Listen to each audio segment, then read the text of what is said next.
Hello YouTubers, this is going to be a quick review on the TurboSII or TurboSII Chinese knockoff LED headlights. The LED housing is made of metal and most likely not genuine, the DOT stamp. This particular light has an active cooling fan which is replacing my fanless LED. It is an H13, also known as a 9008, therefore it is a dual beam. Please note the two rows of LED on both sides, one for your brights, one for your low. The light itself can be removed as shown here so that you can turn the light by 180 degrees to ensure that the beam pattern will have a nice clean cutoff. You want to make sure that the bulb itself is vertical when placed inside your vehicle light housing to ensure best beam pattern. There are other LEDs on the market providing better micro adjustment of the bulb. However, because you're watching this video, it's probably because it's still the cheapest LED on Amazon. This unit is a CAN bus device to provide anti-flicker. This is the port that goes to original light bulb socket, and that goes to your LED light. On paper, it's rated as 20 watts at 1750 lumens, which is approximately 500 lumens brighter than a xenon-filled halogen bulb.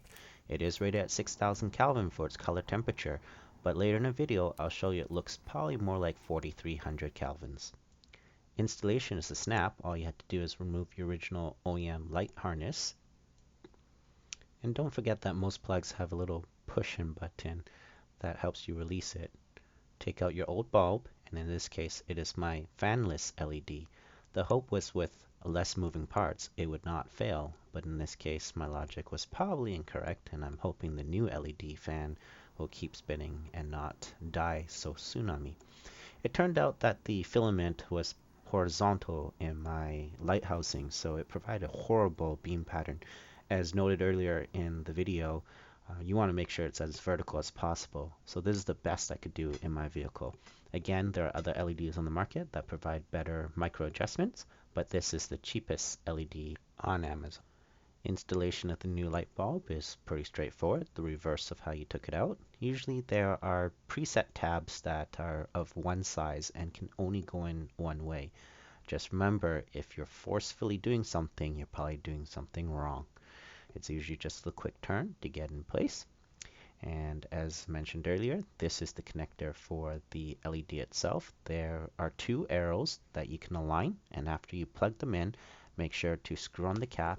And what that does is it helps give it a watertight connection with the rubber O-ring that's in there. And final but not last step, all you have to do is connect your original OEM light harness to the LED itself. And again, that's the CAN bus unit there to provide the anti-flicker and a quick startup to the LED light. And of course, if your vehicle has clips, as does mine, make sure to put them in. I was doing this installation at night in the rain, so I made sure to put those clips in the yogurt cup so I wouldn't lose them, and remember to put them in. Not shown in this video, but later on I did just zap strap this to the side of my vehicle to keep it from banging around. The light on the right is the turbo, and the light on the left is the optex. The optex does not have any micro adjustments, hence why it looks like a fireball. That's because this vehicle is a reflective light housing and is not a projector-based lighthouse. Make sure you keep that in mind as you're making your purchases. As reference, the lights closest to the grille are Philips 5000K. From this quick drive here, you can see that the dual beam does work, thank goodness, because the old ones didn't really work at all. You can see here that light beam cutoff. That's mainly from the new turbo light. As I already explained, the optex is more of a floodlight. This is the fan noise. Note the color as well. And on this side is the optex, which is a true 6000K, but fanless. As always, if you have any questions, please leave a comment, like, and subscribe.